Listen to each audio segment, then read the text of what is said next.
You're with the Foamy Heads. And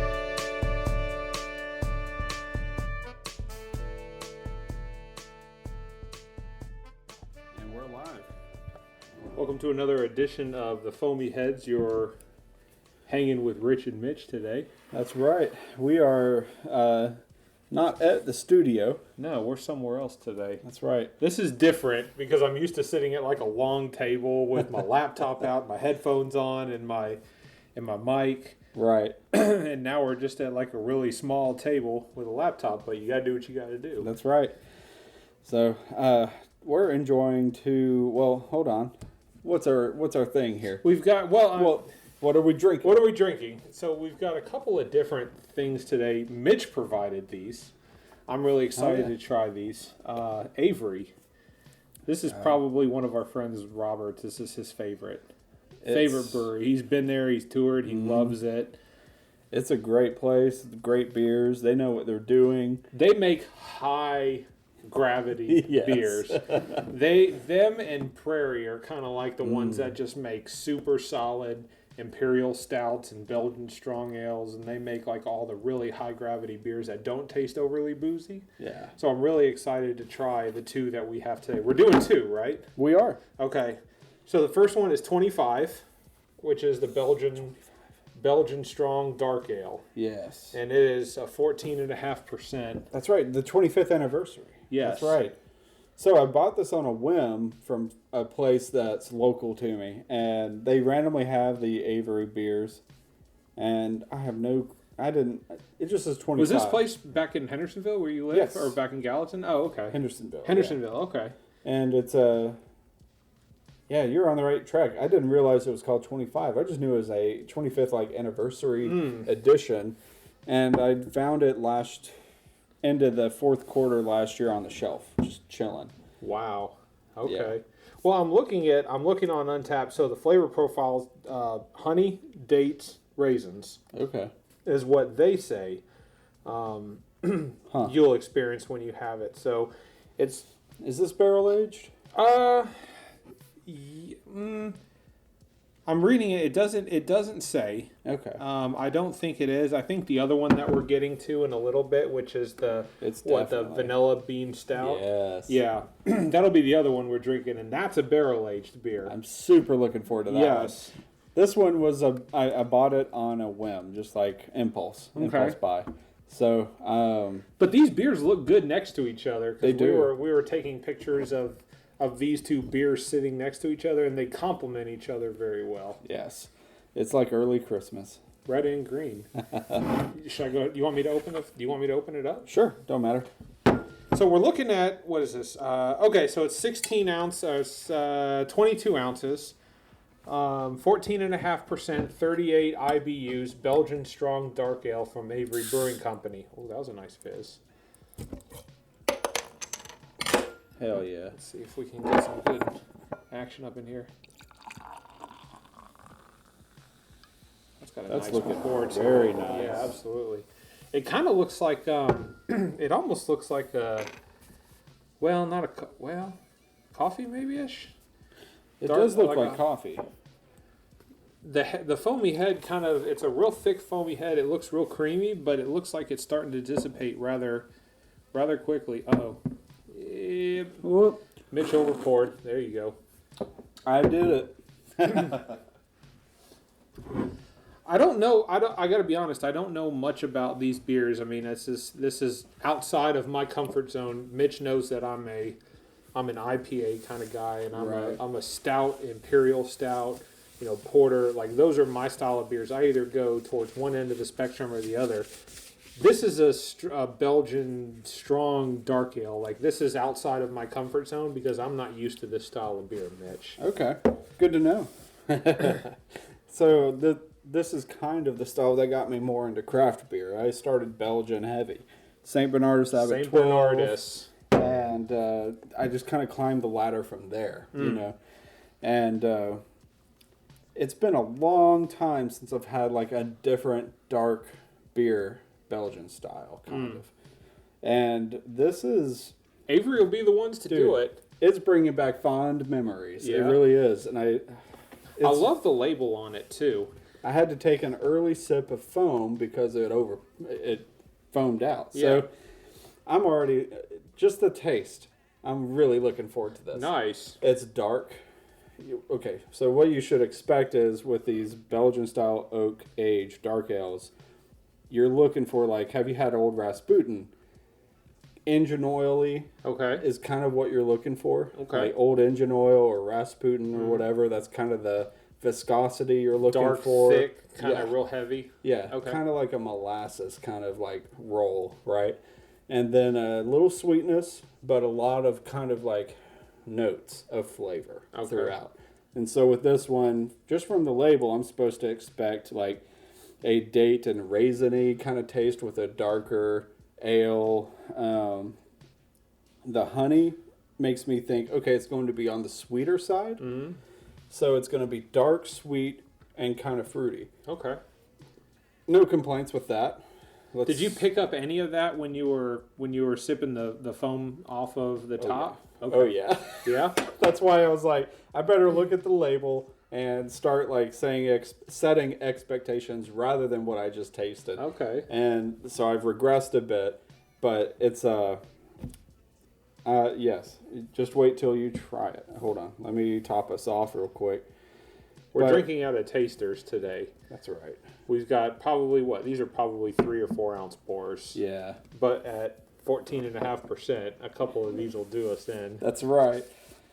I'm smelling it, and I kind of get a little bit that, like you mentioned, that Rasputin, kind of like that dark, oily, kind of aroma to it. What is that? Is that raisins or maybe dates? I'm not quite sure. I'm not good on those flavor profiles. I smell that and I go, yep, that's exactly what it looks like. Well, this is a sweeter nose than I'm used to with them because of the honey. There's a little bit of honey sweet lift to the nose itself, which is surprising to me. I don't have many beers where I can smell the honey. You know what I mean? Sure. And the dates and raisins, you kind of expect that with most dark ales, Belgians. It's always kind of a profile you can pick up on as a fruity dark note. Okay. So if you're just like having it for the first time, you're not going to pick up on it. You're going to go, that's kind of sweet. Okay. But it's also dark and like full body, which is where your attention fully goes. I wonder if that's going to be me then. We'll see. Let's get into it. Let's do this. The foamy head went down. First impressions, really sweet. Very sweet. Very sweet. Oh, man. Yeah. I'm glad we are splitting this because it's super tasty, but I would not be able to drink an entire bottle of it. It's heavy. That would be a challenge. Yes. It's like really heavy. It's a good sipping beer. Like I think this would go great if I'm outside on a cold night. Mm-hmm. It's a little warm outside tonight, but if I was outside on a cold night and I was smoking a cigar, this would be a beer that I would drink with it. Definitely. Maybe something a little spicier. Yes. Because this is sweet enough. I think if I were to go for a darker, like chocolatey cigar, I think that would kind of be muted by this beer. I need a little something to offset the sweetness, so I think a real spicy cigar would go great with this. Dang. That would be nice. Spicy cigar with a really sweet, heavy, dark, cold Belgian. I think we just figured out what our evening plans were. That's right. This beer makes me wish I was at so the setting would be an autumn to early winter here in Tennessee. Go up to the mountains, have a camping site, set it up, put everything together that you need, start the fire. Dusk rolls around, you open the Avery beer and have a cigar next to the campfire smell. Yeah. It's almost like a marshmallow treat or whatever it is. Like s'mores? Yeah, that's what I was going for, but I was like, marshmallow treat. That's all right. Whatever that is, graham crackers and all that. So this would be my graham cracker s'more thing. This was awesome. I think it's at the right temperature. It's not overly cold. I think that if this beer were really cold, I don't think I would get as many of the flavors out of it that I'm getting right now. Yeah. It's warming a little bit as we're drinking it. It's becoming a little bit easier to drink. It's still extremely sweet, but I think some more of the flavors are coming through. I think honey is still the prominent flavor that I'm getting out of this. It's definitely, Isn't that interesting? Usually it's like 50, Yeah. 40s. So Mitch just noticed we're looking at the side of the bottle, and it says that it should be served at 31 degrees Fahrenheit. Mm-hmm. That is a lot colder than I was expecting. Yeah, so we are probably having this at a warmer temp, so that we were getting a Mid-50s? lot of the flavors. Yeah, Mm-hmm. mid-50s. Mid-50s, I would assume, because we took it out. It's been chilled. Yeah, probably mid-50s. It was chilling at around 29 degrees because that's what we had it in the cellar, and then we decided to take it out, and it's been probably a good 15, 20 minutes before we cracked it open. Right. Yeah, so probably sitting in the mid-50s. I don't know if I would get as much flavor out of it at 31 degrees, but they're the experts. I mean, Right, Avery's the one that recommends what we should drink their beer at. That's right. Man.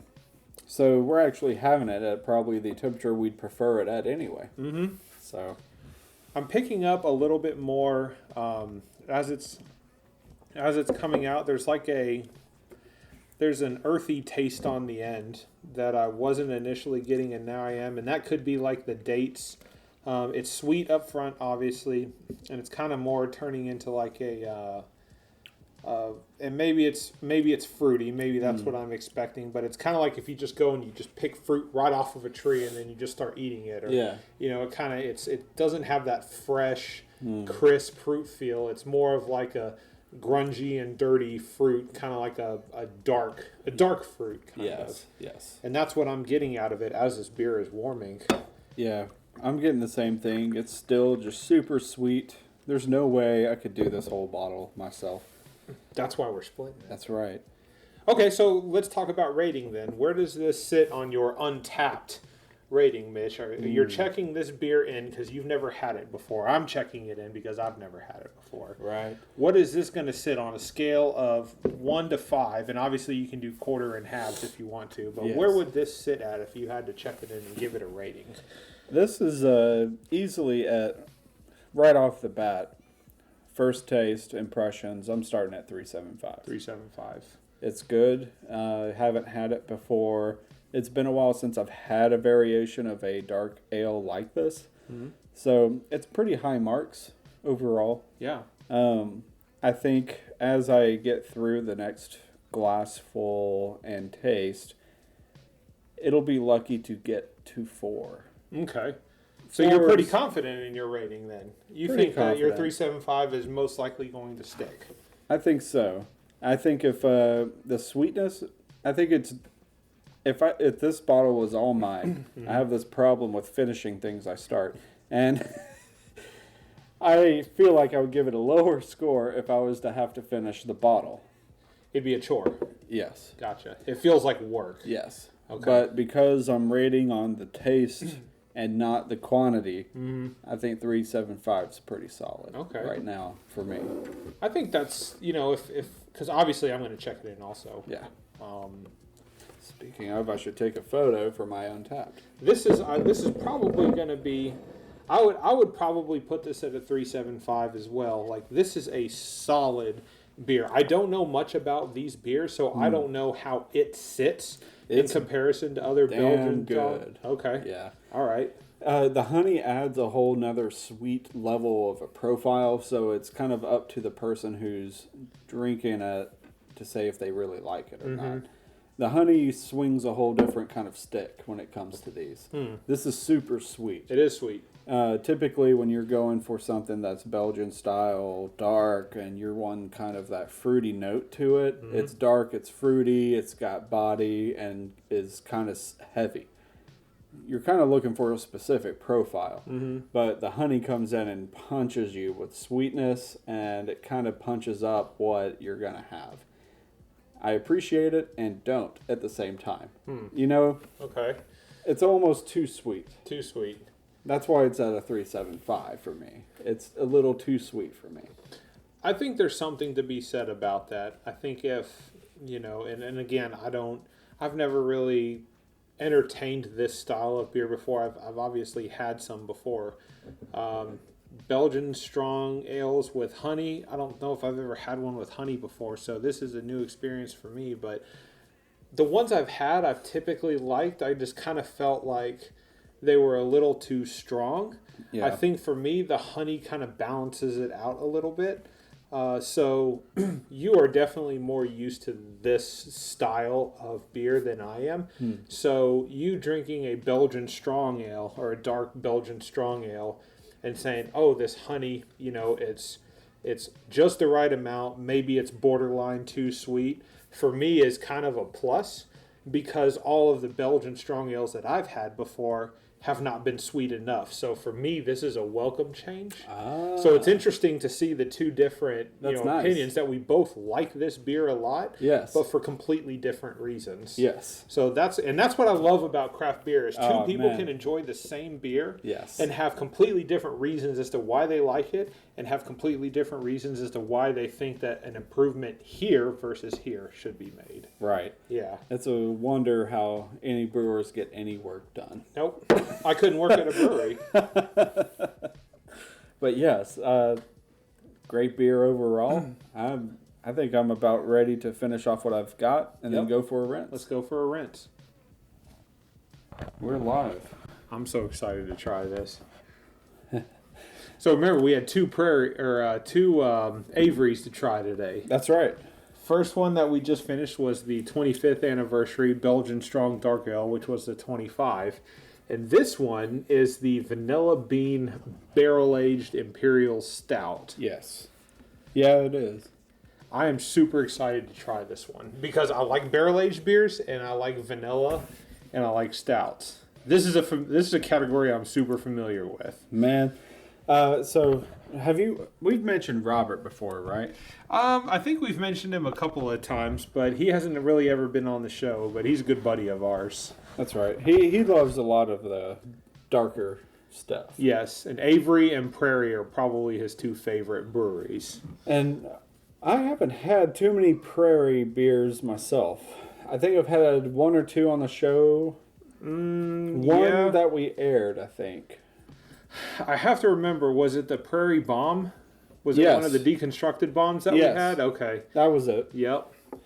Prairie Bomb. That was awesome. That was very tasty. I think that was like around episode 6 to 7 or 8. Did we air that episode? We did. Okay. Yeah. Because I know we've done quite a few episodes where we haven't really aired them. We just we recorded them just in case. Right. I need to go through our catalog and figure out what's good and put out what we can. But, it'll be interesting to see where we've come from on some of those other episodes. But no, Avery and Prairie are two of our buddy Robert's favorite beers because they both are very good in specializing in high gravity imperial stouts. And they're very good at making them super high gravity without being overly boozy. Yes. That's a really good way to put it, Richard. I'm excited to try this. Oh, yeah. Did we even announce ourselves at the beginning of the podcast? I think we did. Well, just in case. I'm Mitch. Yeah, and I'm Rich, and welcome to another episode of the Foamy Heads. We did that. I remember. All right. Yeah, we actually did, but we've been drinking a little bit since then. Avery is hitting at this point. God, was it 14? It was 14, but we also had an IPA and a couple beverages from another brewery locally. So today, yes, we haven't started with just our podcast today. So that's we went out. I reside in Murfreesboro. Yeah, and Murfreesboro has a college here that they like to. MTSU, Middle Tennessee State University, they do a kind of a brewery graduating class, where they have a section where people can come and they can learn about brewing and stuff like that. And they have a brewery called Steel Barrel, and that's where we went today to kind of try some of their stuff. That's right, Steel Barrel. They are a MTSU program that's an extension of Mantra, which is located in Brentwood/Cool Springs area. Oh, yeah. So they basically here's the good and bad about Steel. I'm going to get on my soapbox for a minute. Let's do this. Here's the good and bad. Foamy-headed opinion. Yes, that's exactly what this is. I love and I don't love Steel Barrel for this exact reason. So Steel Barrel will give you exactly the kind of beer that you're looking for. Right. And the reason for that is because it's a college program that tells you and shows you this is how you brew an IPA. This is how you brew a pale ale. This is how you brew a red ale. And there is nothing fancy and super eccentric about it. It is the most basic of that style of beers. It's like tapping into a vein, and you have to say this is the avenue you take in order to get the supply. Yep. Sure. That's exactly what it is. Sorry. But this presents a problem for people like you and myself. That sounds bad, doesn't it? It does, because you and I taste a beer and we go, that's a good IPA, but I'm expecting something different because we're seasoned alcoholics, per se. That's one way to put it. Yeah. We drink enough different styles of a type of beer that we expect some sort of level of not perfection per se, but anyway, I'm not sure what I'm trying to get at, but the point is they brew exactly that style and there's no frills about it, and that's good because it teaches people this is what a pale ale is supposed to taste like, or this is what a red ale is supposed to taste like. The problem is people like you and me that have been down that path already want something different. That's right. We want boundaries pushed. Yes. And so we went there today just to kind of try it out, and we had a few beers, and Mantra's got their Humulus project, which is like their spin-off company for just hazy IPAs. And then they've got Steel Barrel, which is kind of like their collegiate program. And they brought a couple of those together and they said, hey, come to our tap room and we can try a little bit of both. Right. So my problem with Steel Barrel is partly marketing. I don't know what their choices were to choose the name Steel Barrel, but I'm pretty familiar with the other beer called Steel Reserve. I always mix those two up, so yes. I'm glad that you also noticed that. Yes. And I had confusion until we arrived on the campus, if you want to call it that, for Steel Barrel. But they've got a nice spot. They've got lots of land. They've got outdoor seating, indoor seating. It's all nice. It's wood and steel barrel. They've got all the aesthetics cut out for them. One thing I noticed at their brewery was they had over 20 taps. Yeah, available taps. 20 available taps. Yes, those are the key words. And how many of them were full? 7? 7 to 8. Yeah. I don't know. But yeah, it was less than 10. Regardless of how, I don't know. We drank a few. But every beer was consistent within its profile, but nothing exceeded the boundaries. It didn't push a limit. It didn't do any of that kind of stuff. And they only tapped one or two of the other, sister programs or whatever. Humulus Project was one of them. And there was a cider one. Bold Rock. Yeah. Bold Rock. Bold Rock was another one, like a guest tap they had for people that didn't want to drink beer. Right. Always, you have to include an option like that now. So it's interesting where they're going. Where they're at is weird because they've got plenty of taps. I don't know where it's going. Hopefully they keep going because I appreciate, like I said, appreciate the fact that they're teaching people this is what the style of beer is supposed to be. But you can't stay in there for too long because they're going to get passed by the other microbreweries that are out there that are going, why would you settle for something normal and basic? Right. Here is the next level of it. And people are just going to skip Steel Barrel and go straight to those guys instead. We all know people pay money for specialized endeavors or whatever. We're looking at it right now. Exactly. So I want us to come back to the subject of what can a college-based program in a brewery kind of, sense take. There are specific ways you can organize different kinds of beer segments or experiments at a collegiate level and find success. And I'm kind of curious to see what we brainstorm up if we had that freedom ourselves. Interesting. So I want to get into this beer, though. Absolutely. What are we drinking? We're drinking a vanilla bean stout from Avery. So this is a bourbon barrel aged. with double dose of vanilla from Double Mexican dose. whole vanilla beans with chocolate, caramel, and molasses in a silky stout. Oh man. 10.7% ABV. A little less. Yeah, a little less than the 25th that we had. All right. But a little higher on the IBU, so that we're clocking in right around 50 IBUs for this beer. Okay. So I don't think we went in the wrong direction because this is definitely barrel aged, Yes. whereas the last one wasn't. Right. This one is also a little bit stronger in terms of hoppiness. Yeah. But I think the barrel age is really going to be the determining factor here. I always feel like the barrel aged anything is going to be the last one on the list because it's such a dominant flavor. It has to be. Yes. Yeah. I'm going to get this open. Please. Yes. I see. We've got.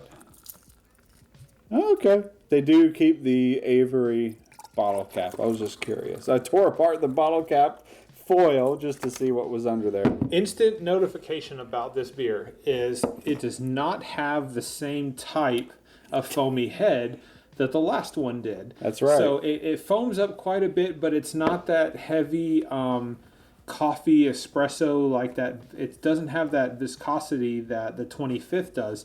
This just looks like a regular beer with a regular head on it. And it looks like it's dissipating at a medium amount of pace. Right. I think that we're looking at, 4-ounce tasters here, and there's a probably solid 1.5 inches of head on each beer. Yeah. It's dissipating at a regular pace, but I'm not going to sit there and wait for it to go down before I drink it. I think that'd be half the experience, but it definitely looks like a completely different beer than the one that we had before. I agree. And good job on that pour, by the way. Yours went right up to the top and it stayed. It And it did. started going down. I got a little nervous when I poured yours. That was beautiful, dude. What do you get off the nose? You know, I'm not getting much. I'm not getting vanilla. I'm off not the getting nose. too much flavor at all. Or scent, I guess I should say. But the nose isn't much. I'm picking up definitely a little bit of the bourbon barrel aged. I'm getting that on mine, but when I look at this beer, I mean, it's got vanilla beans on the front, it's got the flour on the front. Like, I'm expecting this to be a heavy hitter vanilla bean stout. And Right. maybe it still will be because we haven't tried it yet. Maybe. But it doesn't smell like that. I don't know if you guys heard that. I was trying to sniff it, and I'm not getting too much. I got like a hint of vanilla. Maybe some maltiness. So they're saying a double dose of vanilla derived from both fresh bourbon barrels and Mexican whole vanilla beans, complemented by the essence of chocolate, caramel, and molasses to round out this luxurious silky stout. So Robert, kind of going back to our our Untapped friend that loves Prairie and loves Avery, those are kind of his two. He actually likens this to a Prairie beer, and in fact that he said that this is kind of taking a page from their book, and that it's very high gravity, but it's not overly boozy. Interesting. So it could be that this beer isn't necessarily overly boozy, even though I'm picking up some bourbon notes on it. Should we get into it? Let's do this. All right.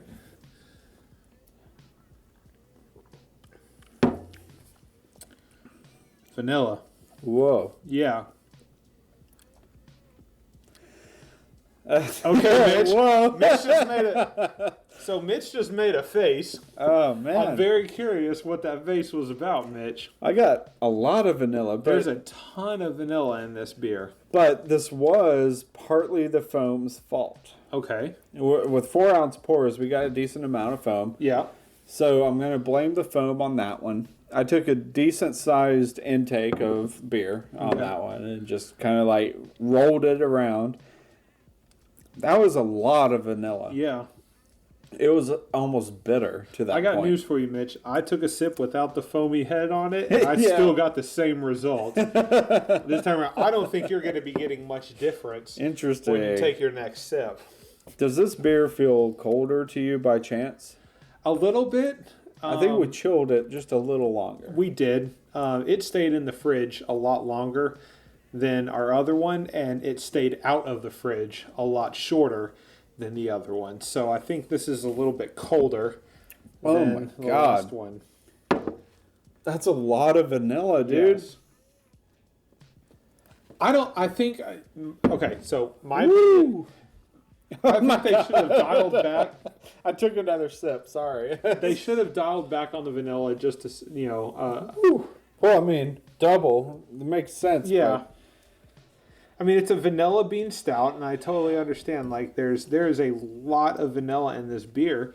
I just feel like if they dialed it back just a little bit, they could have had probably close to a damn perfect imperial stout, because it's bourbon barrel aged, high gravity.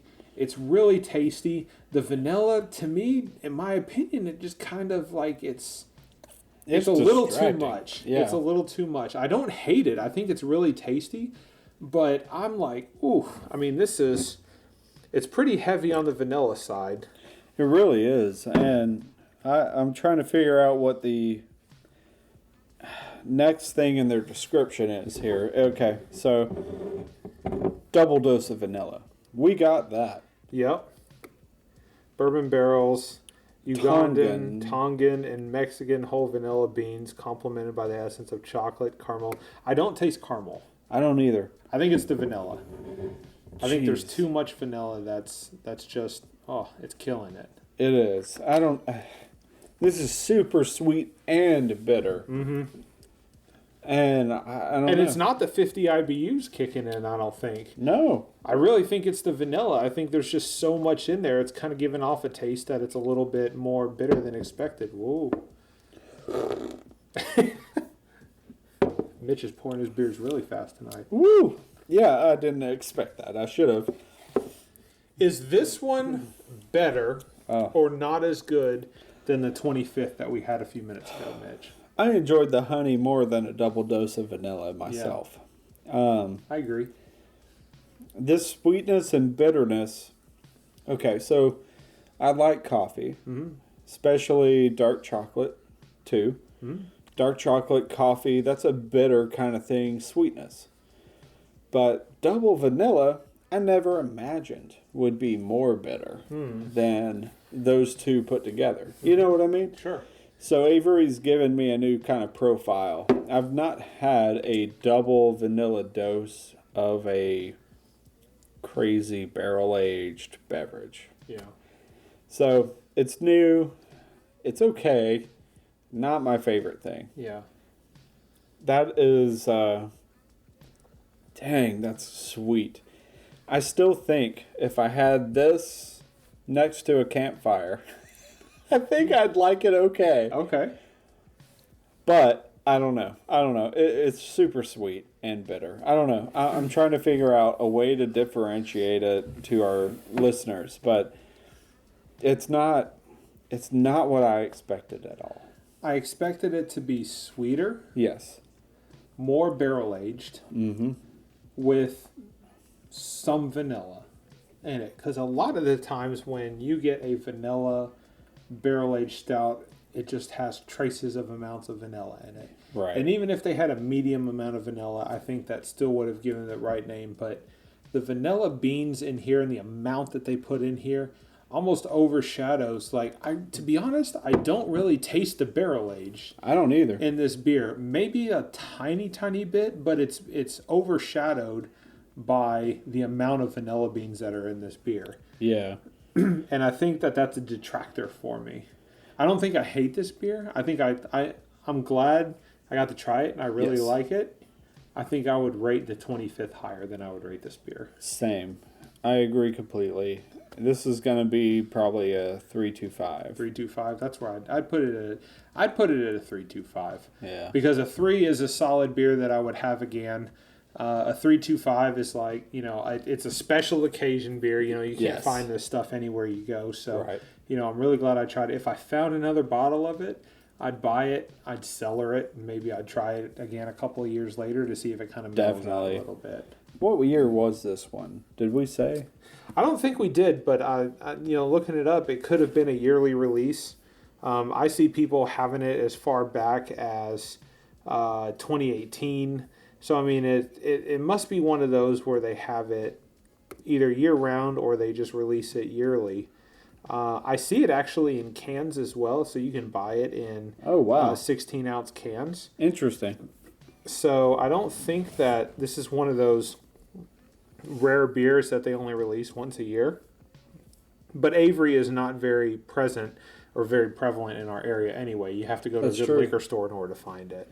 It's super interesting where that shows up. And this is always, there's some random Avery on the shelf of the liquor store where I'm at. But people here do not know about Avery, so I don't think they purchase them as often as the local beer. Mm-hmm.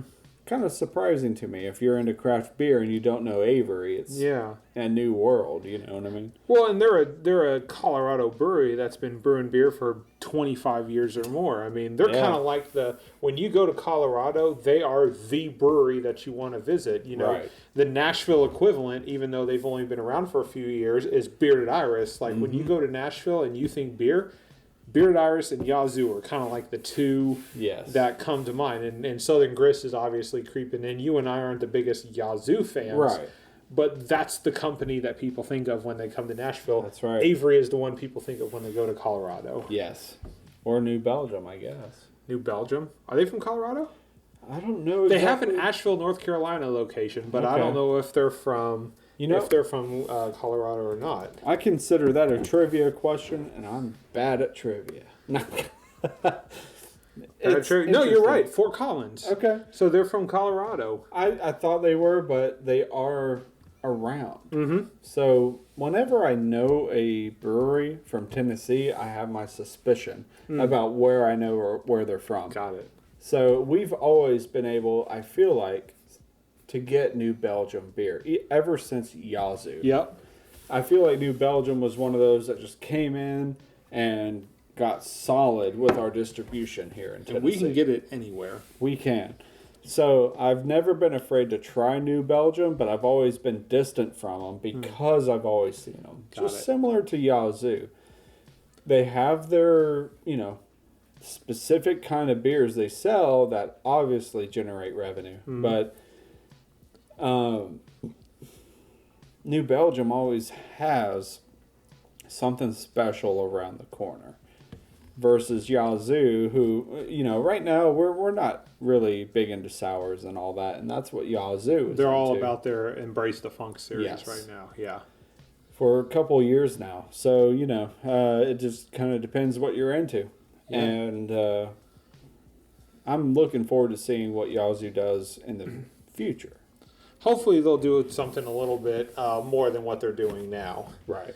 So, Brass Tacks, 25th anniversary, better than the Vanilla Bean Bourbon Barrel Aged Stout. Yeah. Mitch is drinking beer and he's making faces. I don't like it so much. It might deprecate my score the more I drink it. That's okay. It's not, it was still a fun experience to have. It was. It's a lot better than the shit beer that we drank last week. It is. If you haven't catched last week's episode, make sure to go check it out. We did what? Bud Ice, Miller High Life, King Cobra, and what was the other one that we did? Oh, man. Okay, hold on. What was our first High one? Life. Did you say High Life? I did. The first beer that we had was Bush. That's right, Bush. And then we moved from there to Miller High Life. Yep. And then we went to Bud Ice. That's right. And then we ended up with King Cobra, which surprisingly was the best out of the four. I am a little not surprised about that myself. Okay. I enjoyed my 40s. Interesting. That one did come in a 40. That was the only one that came in a 40. That was our only malt liquor. Yes. The rest were lagers, and I kept tripping on it because I was like, lager, malt liquor, what? Huh? Yeah. Because it's been so long. Mm-hmm. But, so we had our 3 lagers that were terrible. We had our Cobra. And then we had the malt liquor that was not so terrible, but not great. But it bit us. It did. It was... You'll have to listen to the previous episode. Yes, go back and check out the previous episode. It's definitely a hoot. Closing thoughts on the Avery or the 25th, Mitch? All right. So, 25th. It was sweet, not bitter, smoother, easier to drink. Could I drink a bomber of it? No. That's what we have, are 2 bombers of these types. Yes. From Avery. And this one, the Vanilla Bean Stout, I'd have to have somebody to share it with, regardless. I could probably suffer through the honey sweetness, but the Vanilla Bean Stout is very interesting. I would say pick it up, regardless. Okay. Pick it up. It's an experience. You're not going to really find people who double up on vanilla bean stuff at all. Yeah. I mean, Avery has that ability to push the limits, and I appreciate it. I don't enjoy the beer so much as I would just like a single dosing of vanilla bean, I think. But like you said earlier, it could have been a real competitor in our scores when it comes to our profiles and everything for our bourbon barrel aged vanilla bean stout. But right now, it's just kind of double is not better, right? I don't think. In this case. In this case. Yes. I'm pretty sure they're going to come out with another variant of this, and I really look forward to it. Avery is always on the top of my list when I see something on the shelf. Absolutely. So absolutely. There's I don't know what else to say. I want to butter up Avery even more, just because they've never really let me down, and they push the envelope. Okay. So the real deciding factor comes to the point of deciding artistry versus distributorship, I guess, in terms of what you're enjoying versus what you appreciate. But that's a whole different conversation. And Avery tends to push the envelope, as you said, in terms of the style of beer that they're making, as is apparent with their double vanilla bean stout. Our main complaint with any craft brewery is when we notice you relaxing. You know what I mean? Sure. Interesting. That's a good quote. Yeah. I like that. When you can tell that a brewery is being a little bit lazier than what they should be. Kind of passive in a way. Yeah. And I'm kind of trying to pick out the date for our local breweries here. They know what the audience is now. Been of 3 years or so. Plenty of time to figure it out. Yep. So I'm curious when it slows down and when somebody else surprises us. So kudos to you, Avery, though, because you're consistent with everything you do. You know what you're doing, and you push the envelope, and we recognize it. And that's a compliment.